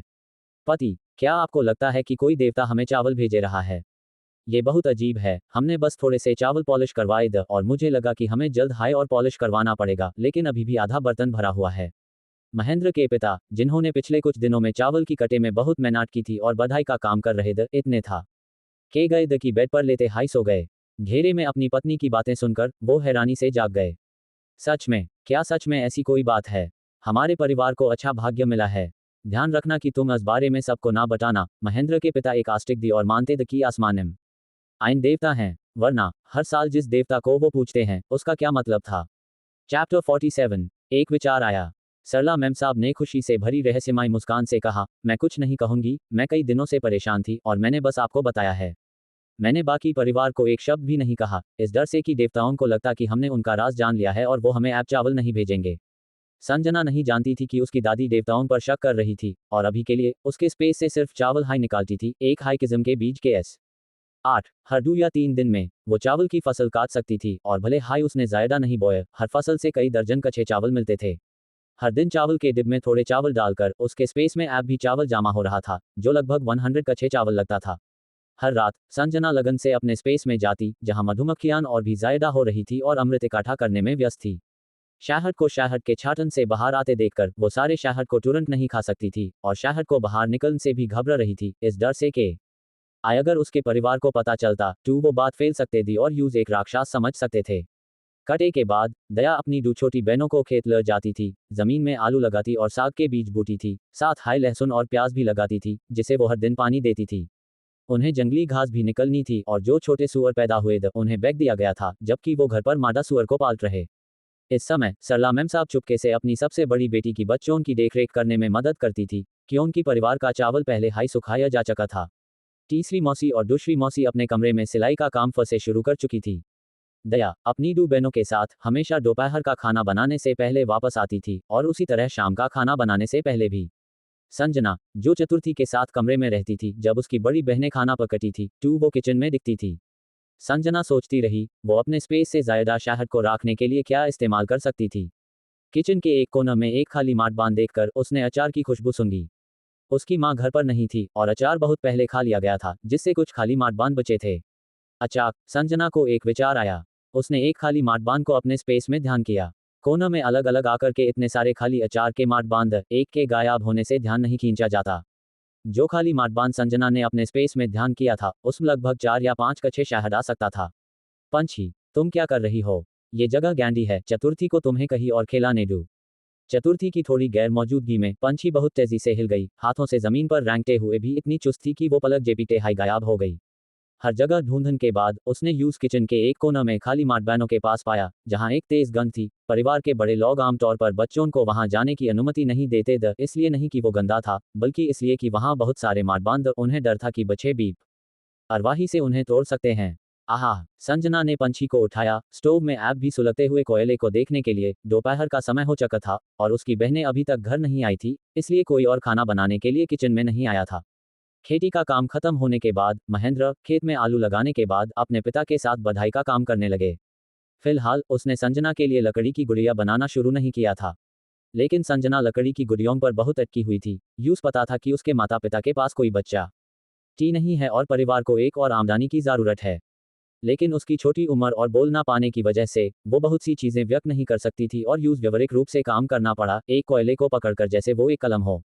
पंछी, ये कोयला गंदा है, इससे मत खेलो, इससे हमारे कपड़े खराब हो जाएंगे और बड़ी दीदी के लिए उन्हें धोना बहुत मुश्किल काम है। पंछी को अपनी बड़ी दीदी के लिए बुरा लगा और उसकी बातों ने संजना को, जो कोयला पकड़े हुए थी, एक पल के लिए रुका दिया। छोटे ने किचन के बाहर खिड़की के पास बैठी डूमोसियन को ध्यान से देखा। खेती का काम बहुत थका देने वाला है, इस बहाने का उपयोग करके इंडुमोसियन ने बच्चों के कपड़े धोने से इनकार कर दिया था, कपड़े धोने का काम दया के लिए छोड़ दिया था। उसकी बड़ी दीदी सुबह होने से पहले उठकर पूरे परिवार के लिए नाश्ता पकती थी और फिर जब सुबह पानी अभी भी ठंडा होता था, वो अपनी बहनों के कपड़े को नदी के किनारे धोने के लिए ले जाती थी। संजना जानती थी कि उनके पिता बहुत आज्ञाकारी थे और अभी तक परिवार के सामने खड़े नहीं हो सकते थे। वो समझती थी कि उनकी स्थिति को बदलने में समय लगेगा और यूज धीरे धीरे बड़ा होना होगा। संजना जिद से कोयले को पकड़े रही, पंछी के उससे छीनने की कोशिश से हटती रही। पंछी की पकड़ से कई बार चतुराई से बची और जल्दी हाई वो किचन से बाहर रिंग निकली। उसकी रेंगन की स्पीड पंछी के दौड़ने से मुकाबला करती थी। चतुर्थी, कोयले को नीचे रख दो, क्या तुम इसे कमरे में ले जाने का सोच रही हो? नेहा उसके पीछे दौड़ी, बोलते हुए। दूसरी बहन, वो दो बच्चे इतने परेशान करने वाले हैं, मैं बस उन्हें हर दिन देख कर चिढ़ जाती हूँ। वो ऐसी उम्र में है जहाँ उन्हें सबसे कम काम है, फिर भी वो शोर मचट रहते हैं। एंजू ने इन दो बच्चों से नफरत करने लगी थी जब वो चावल की कटे में मदद कर रही थी। जब वो इतनी मेहनत कर रही थी, ये दो बैठकर आराम कर सकते थे, देरी तक सो सकते दी और कुछ नहीं करते। उसकी नफरत जलन से पैदा हुई थी। हाँ, सच में परेशान करते हैं, हमेशा हमारी आंखों के सामने घूमते रहते हैं, हमसे कम व्यस्त हैं और फिर भी ऊर्जा से भरे हुए हैं। शालू ने एंजू के भावनाओं को साझा किया। असल में छोटे बच्चों उनसे जलन करती थी कि उन्हें काम नहीं करना पा डीटीए, जबकि उन्हें जैसे जैसे वो बड़े होते ज्यादा काम करना पड़ता था। महेंद्र ने दो बच्चों को एक दूसरे का पीछा करते हुए सुना और ईमानदार आदमी ने अपना बधाई का काम रोक कर देखा। नेहा चतुर्थी से कोयला लेने की कोशिश कर रही थी, यूस नहीं चाहती थी कि उसके कपड़े गंदे हो। पंछी ने एक हाथ में कोयला पकड़ा था जबकि दूसरे हाथ से जमीन पर रिंग रही थी, फिर भी उसने कोयले को अपने ऊपर नहीं लगाया। भले हाय ये बच्चा हर समय जमीन पर रेंगता था, महेंद्र जब भी पंछी को उठाता था, यूस लगता था कि वो आश्चर्यजनक रूप से साफ थी। वो अपने पिता से कहीं ज्यादा साफ लगती थी, जो हमेशा काम करते थे और किसी भी तरह से कुछ महीने के बच्चे जैसी नहीं लगती थी, जो खुद हाई शौचालय जा सकती थी। यहाँ तक कि यूस अपने पिता को आधे रात को जगने की जरूरत नहीं थी। वो खेती के काम के बाद थकान से गहरी नींद में सो गया था। कई बार सुबह होने पर हाई जागता था और पंछी ने यूज नहीं बुलाया था। पिता और माँ दोनों बनना थोड़ा आसान हो गया था। पंछी की अजीब हरकतें सिर्फ उसके पिता को साफ थी, जो हमेशा उसके साथ था। परिवार के दूसरे सदस्य पूरी तरह से जागरूक नहीं थे। वो इस विषय पर दूसरों से बात नहीं करता था। पंछी के पास कोयला लेने का कोई और कारण होना चाहिए, इसलिए उसने नेहा से कहा, नेहा अपनी बहन का पीछा करना बैंड करो। गिरने से बचो, यूज खेल डू। अपने पिता की बातें सुनकर नेहा उसी जगह रुक गई और अपने पिता को देखा, मम बोलते हुए। महेंद्र के पिता आंगन में हो रही हर चीज पर ध्यान नहीं देते द फ भी वो सब कुछ सुन रहे थे।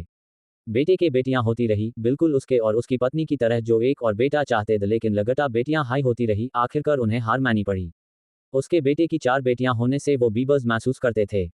जब भी वो बाहर जाते थे उन्हें लगता था कि वो कई बेटों वाले परिवारों के सामने सर नहीं उठा सकते।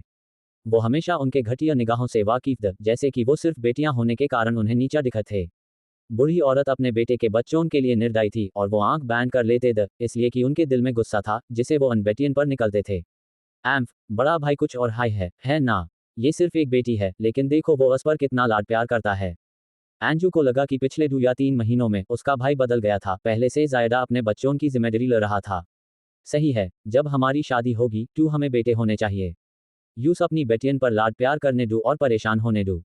शालू ने भी अपने बड़े भाई के खिलाफ गुस्सा पाला था, उसने अपना छोटा घर संभलना शुरू कर दिया था और वो उसके साथ पहले जैसा अच्छा नहीं था। चैप्टर 48, देवी देवता की तस्वीर। संजना सफलतापूर्वक कुछ कोयले अपने कमरे में वापस लाए और कुछ बेकार लकड़ी की पट्टियन पर बैठ गया। ये जो उसके पिता ने वहां रखी थी। उसने एक थोड़ा बड़ा टुकड़ा ढूंढा और एक लकड़ी की गुड़िया बनाई जिसे उसने अपने पिछले जीवन में ऑनलाइन देखा था। ऑनलाइन अल्ट्रामैन हमेशा दिखाया जाता था, जिसमें कई सारे खिलौने लोगों द्वारा बनाए जाते थे। उसने एक अल्ट्रामैन का आकार बनाने की कोशिश की। अपने पिछले जीवन में उसके पास ड्राइंग का शौक था, ड्राइंग सबसे आसान था। उसने सावधानी से कोयले का उपयोग किया, लेकिन उसके छोटे हाथ ज्यादा मजबूत नहीं थे, जिससे उसकी कला कौशल बहुत कमजोर था। उसने जो पकड़ा हुआ था वो एक पेंट ब्रश नहीं था, लेकिन साद आकर ने यूज नहीं रोका। बहन, ये क्या है? नेहा अपनी बहन के बगल में बैठी उत्सुकता से देख रही थी। यूस लगा कि उसकी बहन बस लकड़ी पर रैंडमली ड्राइंग कर रही थी, लेकिन जैसे हाय ये एक खास कैरेक्टर जैसा लगने लगा। नेहा ने अपनी उत्सुकता को रोक नहीं पाए और उसने पूछा, ये एक योद्धा है? संजना को जवाब देना नहीं आया, इसलिए उसने इस टॉपिक का उपयोग समझाने के लिए किया। योद्धा, योद्धा क्या होता है? क्या हमारे देश में वो हैं? नेहा ने अपने पिता से सुना था कि उनका देश शांति और समृद्धि के युग में था, और भले हाय उनका परिवार गरीब था, वो शांतिपूर्ण और खुश दिनों में रहते थे। ओ, अगर कोई युद्ध नहीं है तो कोई देवता नहीं है। ये एक नायक है, वो सिर्फ युद्ध के दौरान दिखाई देते हैं, संजना ने अजीब तरीके से कहा। यूस ये भी नहीं पता था कि इस किताब की दुनिया में कोई विदेशी देश है या नहीं। नायक, नायक क्या होता है? क्या ये देवता नायक है? नेहा की आंखों में आश्चर्य था जब वो संजना के हाथ में लकड़ी की गुड़िया को देख रही थी। क्या पिता ने नहीं कहा था कि हमारे वंश में भी सेना है? सिपाही नायक होते हैं, संजना ने फ से समझाया, अल्ट्रामैन का एक साधा सा आकार बनाकर। उसने एक परी की ड्राइंग बनाना शुरू किया, अपने पिछले जीवन के टीवी ड्रामास को याद करते हुए, जिसमें परियां स्वर्गीय वेस्टर्न में होती थी और आसमान में उड़ने और जमीन में घुसने में सक्षम होती थी। उसने सोचा कि क्या इस किताब की दुनिया में देवताओं का कोई कॉन्सेप्ट है, लेकिन अगर वो परियों की लकड़ी की गुड़िया बनती है तो क्या उनकी कोई मार्केट होगी? संजना के छोटे से दिमाग में वो पूरे दिन सिर्फ पैसे कमाने के बारे में सोचती थी कि अगर वो अपने परिवार को पैसे कमाने में माँ डैड कर सकती है तो यूज बिना मांस के नहीं रहना पड़ेगा। अपने पिछले जीवन की विलासिता में संजना मांस से डरती थी, मोटा होने के डर से। मांस खाने से बहुत फैट बढ़ता है, और जब वो विदेश में पढ़ती थी तो उसने विदेशियों की रोटी खाने की आदतें नहीं अपनाई, हमेशा बाहर खाना खाते एस हमें चाइनीज रेस्टोरेंट्स में चाइनीज खाना खाने जाती थी। एक सौटी माँ और एक प्यार करने वाले पिता के साथ उसने ज्यादा मुश्किल नहीं झेली थी। लेकिन इस किताब की दुनिया में उसने अपने बचपन में भी बहुत मुश्किल झेली, कभी मांस का स्वाद भी नहीं चाखा। चतुर्थी, क्या ये में बहन है? पंछी ने लकड़ी की गुड़िया में पहचान लिया, जिसे चतुर्थी बना रही थी, जो चित्रा कहानी किताबों से एक परी बहन होनी चाहिए। हाँ, बड़ी बहन सच में चतुर है। संजना ने चित्रा बनाने में कुछ समय बिते था और थोड़ा थका हुआ महसूस कर रही थी, और उसने सोचा कि अब आराम करने का समय है, इसलिए उसने 2 टुकड़े लकड़ी टेबल पर रख दिए। ही पंछी, मैं तुम्हें हाथ धोने ले जाती हूँ। नेहा के हाथ मजबूत थे, 4 महीने से थोड़ा ज्यादा की पंछी को अब वो उठा सकती थी, शायद इसलिए कि यूज इसकी आदत हो गई थी और उसके हाथों में टकट आ गई थी। महेंद्र को प्यास लगी थी, इसलिए उसने अपना काम रोक दिया, 1 कप पानी डाला और कुछ घूंट पिए। उसके काम से पहले की आवाज इतनी तेज थी कि वो छोटी लड़की इनके कमरे में क्या कर रही थी या क्या बातें कर रही थी, सुन नहीं सकता था।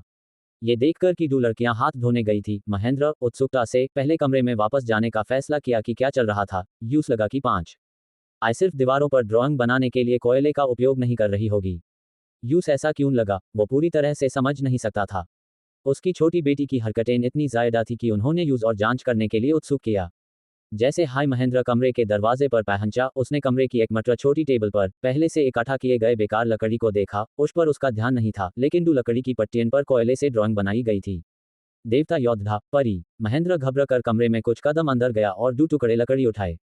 एक बधाई होने के नाते जो पैटर्न्स और डिजाइन्स बनाता था, उसने जो पैटर्न्स बनाए वो कभी इन 2 छोटे जैसों इतने साफ या जीवंत नहीं लगे थे। महेंद्र ड्राइंग्स को नीचे नहीं रख पाया। उसने छोटी नेहा के कदम सुने और नेहा को अंदर आते हुए देखा, पंछी को पकड़े हुए। पिता, क्या आप योद्धा नायक और मैं बहन को जानते हैं? नेहा, क्या पंछी ने इनहाइन बनाया है? महेंद्र ने अपनी छोटी बेटी को देखा जैसे वो एक खजाना हो, लेकिन क्योंकि छोटी लड़की बोल नहीं सकती थी, वो सिर्फ नेहा से, जो वहां मौजूद थी, पूछ सकता था। हाँ, पंछी ने इनहाइन बनाया है। क्या पंछी सच में योद्धा और मैं बहन को पसंद करती है? नेहा ने अपने पिता को उम्मीद भरी निगाहों से देखा। उसके छोटे दिल को विश्वास था कि ऐसी सुंदर ड्राइंग्स के साथ पिता जरूर खिलौने बना सकते हैं। उसके छोटे दिल में पिता कुछ भी कर सकते थे।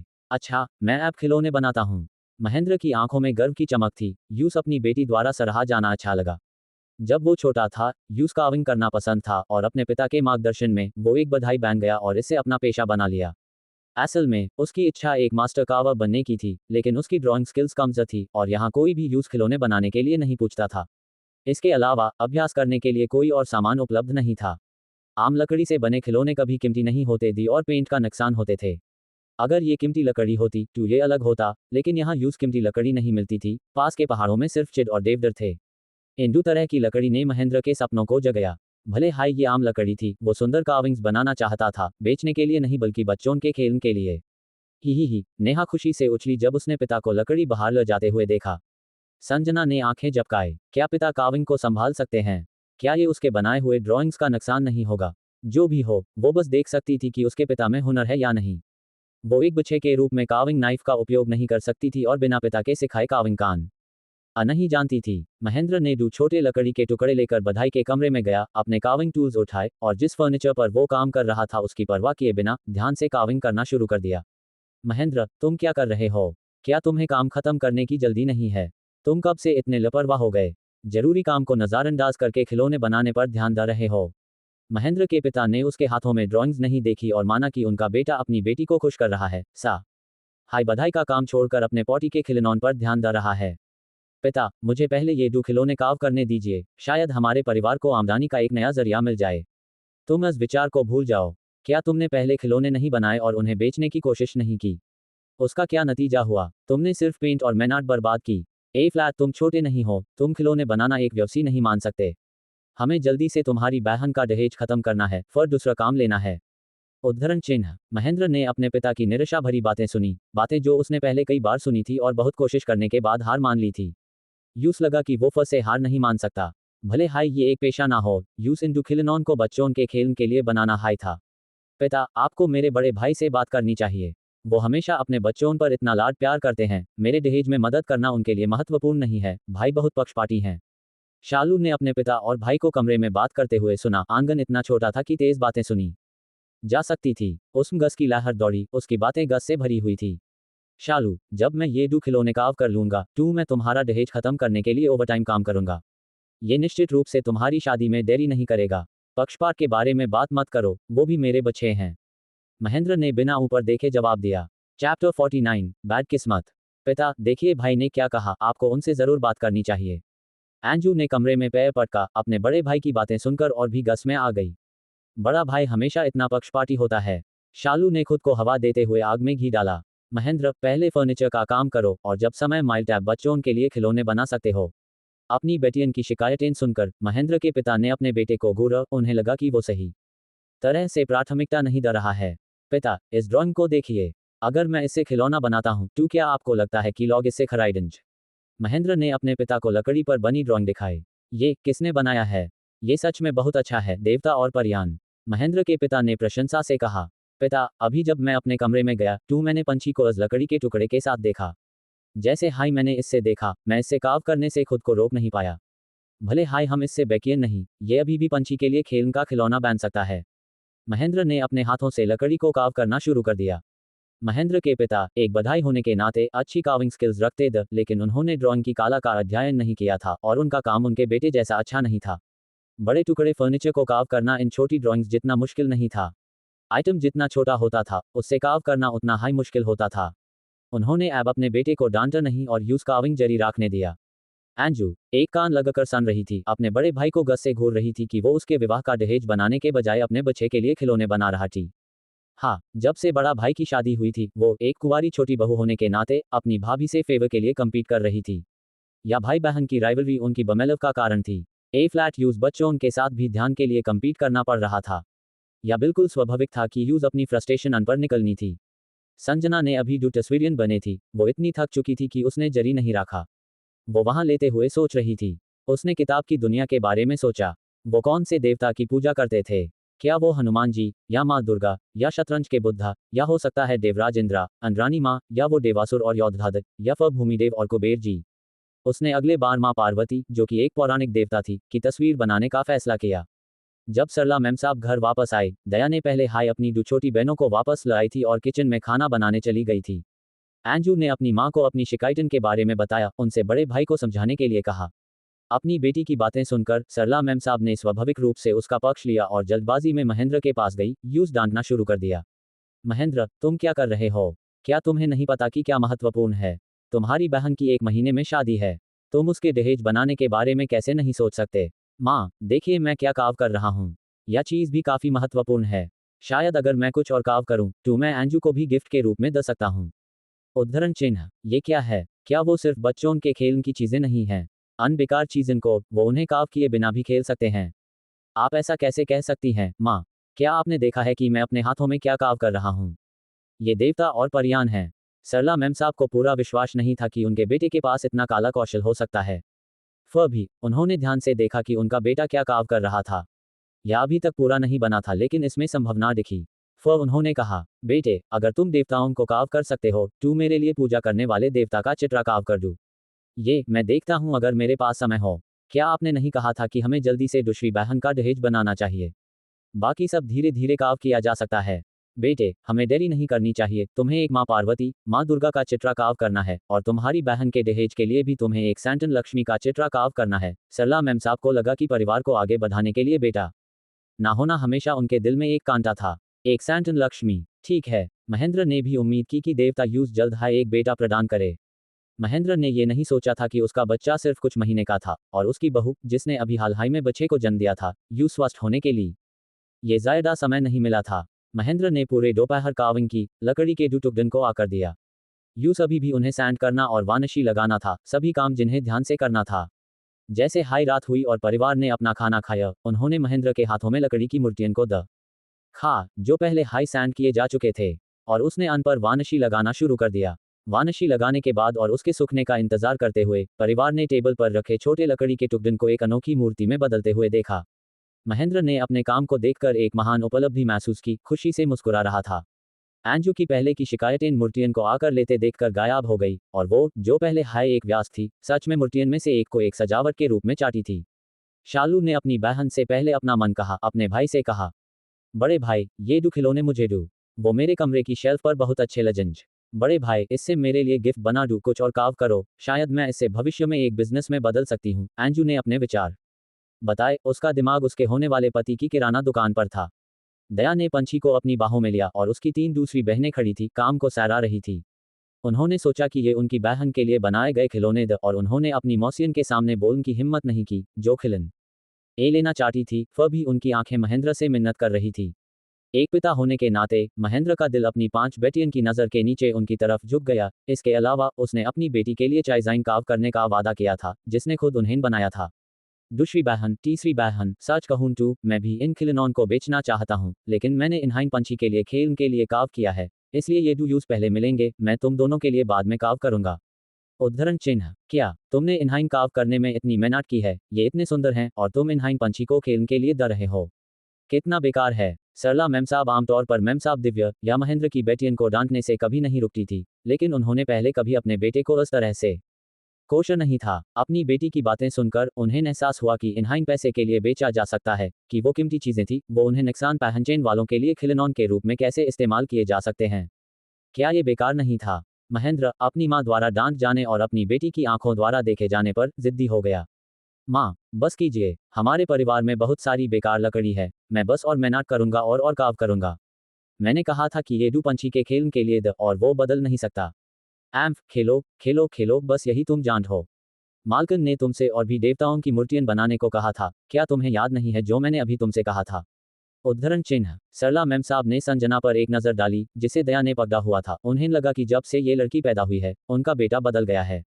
वो उनके प्रति कम आदर्शिल हो गया था और कभी कभी टू जवाब भी देता था।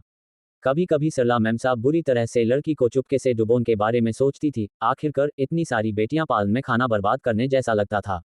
मर्शन को लेने की घटना के बाद, जब वो रात को लगभग सूख गई थी, महेंद्र ने स्नान किया और सोने वाला था। उसने मूर्तियन को अपने कमरे में वापस रखा। आंगन की बत्तियां बुझ गई। सरला मैम साहब, जो पहले हाई सो चुकी थी, चुपके से अंधेरे में थैच्ड कॉटेज में आई, डू मूर्तियन को ढूंढते हुए। आंगन में फर्स्ट कदमों की आवाज सुनाई दी और जब वो थैच्ड कॉटेज पर पहुंचे, टू उन्हें सरला मैम साहब मिली। माँ, क्या आप सो नहीं गई थीं? आप यहाँ क्या कर रही हैं? एंजू काफी नर्वस थी, सोच रही थी कि उसकी माँ ने पहले हाई डुकाव किए हुए टुकड़े ढूंढ लिए थे। चैप्टर 50। माँ की अच्छी लड़की। तुम दोनों सोने के बजाय क्या कर रही हो? ऑफ कोर्स, माँ यहाँ कुछ ढूंढने आई है। सरला मैम साहब ने अपनी डू बेटियन को रोकने वाले भाव से देखा। उन्हें लगा जैसे उनकी बेटियां उनके साथ चीज़न के लिए मुकाबला कर रही हैं। माँ, मैं आपका इरादा अच्छे से जानती हूँ। हम भी चीज़ें ढूंढने आए द शालू ने अपने सच्चे विचार व्यक्त किए। तुम्हें माँ से मुकाबला नहीं करना चाहिए। मुझे मूर्ति को बेचने के लिए कुछ पैसे चाहिए।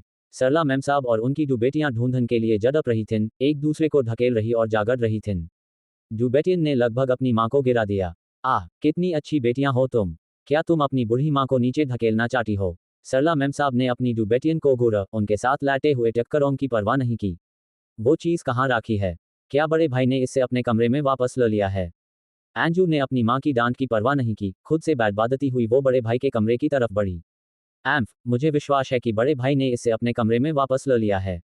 चलो वहां ढूंढते हैं। दोनों बहनें जल्दी से भागी, महेंद्र के कमरे के दरवाजे पर पैहंग ठाई, जहां वो सोने वाला था, और बेचैनी से दरवाजा खटखटाने लगे। धाम धाम धाम। बड़े भाई, दरवाजा खोलिए। उद्धरण चिन्ह। महेंद्र ने अभी अभी तेल के दिए को बुझाया था और अपनी बहनों को इतनी जोर से दरवाजा खटखटेट हुए सुनकर उसने अंधेरे में दिया जलाने के लिए माचिस ढूंढी। संजना, जो बची थी, यूस जल्दी नींद आती थी। उसके पिता के इतनी देर तक ओवरटाइम काम करने के साथ उसकी बड़ी बहनें पहले हाई उसके साथ कमरे में सो चुकी थी। अक्टूबर में मौसम ठंडा हो गया था और वो एक पतली रुई के रजाई से ढके हुए थे। ये रजाई बहुत गर्म नहीं थी, लेकिन ठंडी रात में इसमें सोना बहुत आरामदायक लगता था। दरवाजे पर जोर से खटखटाने की आवाज ने संजना को जागा दिया। कमरे में थोड़ी सी हलचल सुनकर उसने अपने पिता को महसूस किया और उसने पाया कि उसकी दूसरी बहनें नहीं जागी थीं। भले हाई संजना एक छोटी बच्ची थी, उसकी आंखें चमत्कार से चमक रही थीं। उसने हल्की सी पेंट की खुशबू सूंघी। दरवाजे के नीचे से आने वाली चांदनी की रोशनी से उसने कमरे में डू लकड़ी की चीजें देखी, उसके पिता की आज के काम की काविंग्स। अपनी डू मौसियन पर एक नज़र डालने के बाद, जो अब भी जोर से दरवाजा खटखट रही थीं, उसने जल्दी से स्टोव मैंट्रा का उपयोग किया इससे पहले कि उसका पिता दिया जलता। उसने खिलौने गुड़िया को अपने स्पेस में रख दिया, फिर सोए होने का नाटक किया। उसने अपने पिता को तेल का दिया जलेट हुए सुना और फिर दरवाजा खोलने के लिए उठे, जिसके दौरान एक क्रीक की आवाज आई। दूसरी बहन, तीसरी बहन, तुम इतनी देर रात दरवाजा क्यों खटखट रही हो? तुम रात के सन्नेट में दूसरों को परेशान कर सकती हो। उद्धरण चिन्ह। महेंद्र, ईमानदार आदमी, एक पल के लिए भी नहीं समझ पाया कि उसकी दो बहनें अभी भी उस खिलौने पर अटकी हुई थीं जो उसने पहले दिखाया था। बड़े भाई, आपने आज जो खिलौना बनाया था, वो कहाँ है? एंजू ने अपने भाई को ढकेलते हुए पहले अंदर आए और कमरे को अपनी आंखों से स्कैन करना शुरू कर दिया। बड़े भाई, आपने खिलौना कहाँ रखा है? शालू दूसरी बहन के पीछे एक कदम आई। जैसे हाई उसने चारों तरफ देखना और बात करना शुरू किया, उसने भी खिलौने का कोई निशान नहीं देखा। खिलौना, मैंने इसे वहां रखा था।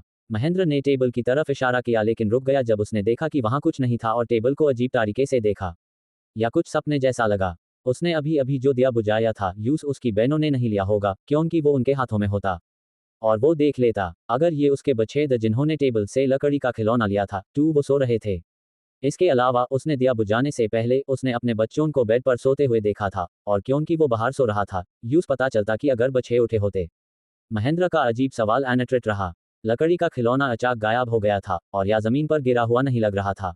उसका कमरा इतना छोटा था कि वो एक नज़र में सब कुछ देख सकता था और जमीन पर कुछ भी नहीं था। भाई, क्या आपने इससे रख दिया है? अभी भी मुझे इस कमरे में पेंट की खुशबू आ रही है, एंजू ने कहा, बेड के नीचे देखने के बाद। उसकी आंखें फिर उसके भाई के कपडॉन के लिए बने लकड़ी के संदूक पर पड़ी। भाई, क्या आपने उन्हें छुपा दिया है? इस लकड़ी के संदूक में है ना? शालू को भी शक हुआ। उसने और उसकी बहन ने बिना ताला लगा संदूक खोला और अंदर के कपडॉन में ढूंढती रहीं। महेंद्र, भले हाई कंफ्यूज्ड था, उसने अपनी बहनों की हरकतन को काफी अपमानजनक पाया, क्योंकि उसने और अस्क आई पत्नी ने घर में कभी कुछ कीमती नहीं रखा था। जब उसकी पत्नी ने अभी अभी परिवार में शादी की थी, उसने उसकी कलाई पर चांदी की चूड़ियां देखी थीं, लेकिन उसने अन चांदी की चूड़ियों को सालों से नहीं देखा था, यहाँ तक कि लकड़ी के संदूक से कपड़े निकलते समय भी नहीं। इस संदूक पर पहले एक ताला लगा था, लेकिन एक दिन इससे तोड़ा गया। क्या कुछ चोरी हुआ था? उसने और उसकी पत्नी ने दोनों को अच्छे से पता था कि यह परिवार के किसी सदस्य ने किया होगा। शर्म के कारण वो चुप रहे और इस बारे में बात नहीं की, ना ही उन्होंने ये पूछा कि किसने वो चीजें ली थिन। कभी कभी महेंद्र को अपनी पत्नी का सामना करते हुए शर्मिंदा महसूस होता था, जो इतनी मेहनत करती थी, फिर भी उसके परिवार द्वारा बुरा व्यवहार किया जाता था। वो खुद को दोषी मानता था, लेकिन अपने परिवार के सदस्यों को बदलने में भी बस था। दूसरी बहन, तीसरी बहन, तुम क्या कर रही हो? ये व्यवहार टू द कैटन जैसा है। ये टू सिर्फ लकड़ी के खिलौने हैं, क्या इसके लिए सब कुछ उल्टा पुल्टा करना जरूरी है? बड़े भाई, आपने टू अभी अभी कहा कि वो सिर्फ लकड़ी के खिलौने हैं। टू आप वो टू खिलौने हम बहनों को क्यों नहीं दा देते?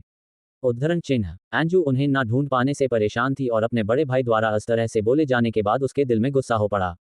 एम्फ, मुझे पता था, बड़े भाई सबसे पक्षपाती हैं। आपने जरूर लकड़ी के खिलौनों को रजाई के नीचे छुपा दिया होगा। उद्धरण चिन्ह। शालू बेड के पास दौड़ी, बच्चों को दकने वाली रजाई उठाई और जो गुड़िया गहरी नींद में सो रही थीं, अचानक उनकी रजाई उठ गई, उनकी आंखें बंद थीं, हाथ पैर फैटफेडेट हुए। तीसरी बहन, ये बहुत ज्यादा है। बच्चे अच्छे से सो रहे थे, तुमने उन्हें क्यों परेशान किया? अगर उन्हें सर्दी लग गई तो? महेंद्र ने कहा, शालू के हाथों से रजाई छीनने के लिए आगे बढ़ते हुए। पीश, इतने शोर के साथ वो कैसे सो सकते हैं? वो टू कई सारन जैसे हैं। शालू ने गेंद से रजाई वापस फेंक दी।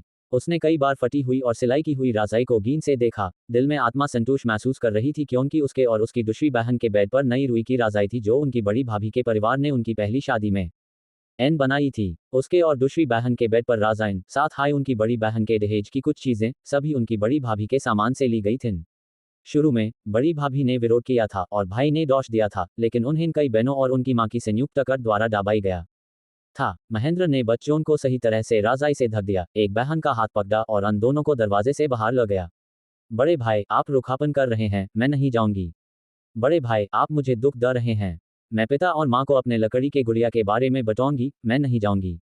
महेंद्र ने दूसरी बहन और तीसरी बहन को घर से बाहर निकला और फिर उन्हें सख्ती से देखते हुए कहा, अगर तुमने यहाँ फर्स्ट शोर किया तो मैं तुम दोनों को सारन के ठान में सूलह दूंगा। महेंद्र ने गस से कहा जैसे उसने दरवाजा बैंड किया।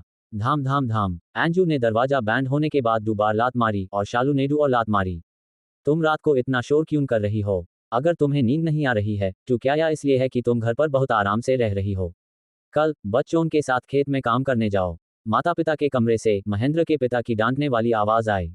वो अपने बेटे के बच्चों के लाड प्यार से सहमत नहीं थे और सरला मैम साहब द्वारा मनाए जाने पर उन्होंने खिलौनों को बेचकर पैसे कमाने के बारे में सोचा। उन्हें लगा कि कीमती खिलौनों के साथ खेल हुए बच्चे पैसा बर्बाद कर रहे हैं। भले हाई वो अपनी बेटियन की ढूंढ में समर्थन करते थे, उन्होंने इसे खुलकर व्यक्त नहीं किया, या समझते हुए कि उनके बेटे ने हाल हाई में उनकी काफी आलोचना की थी। एक पिता होने के नाते वो अपने बेटे की राय के बारे में चिंतित थे। अपनी बेटियन और बेटे के बीच महेंद्र के पिता थोड़ा अपने बेटे की तरफ झुके हुए थे, क्योंकि बेटे को जो चीजें मिलती थीं वो हमेशा परिवार में रहती थीं, जबकि बेटियन को जो मिलता था वो एक दिन किसी और के खेत में फेड़ा पहन जा सकता था।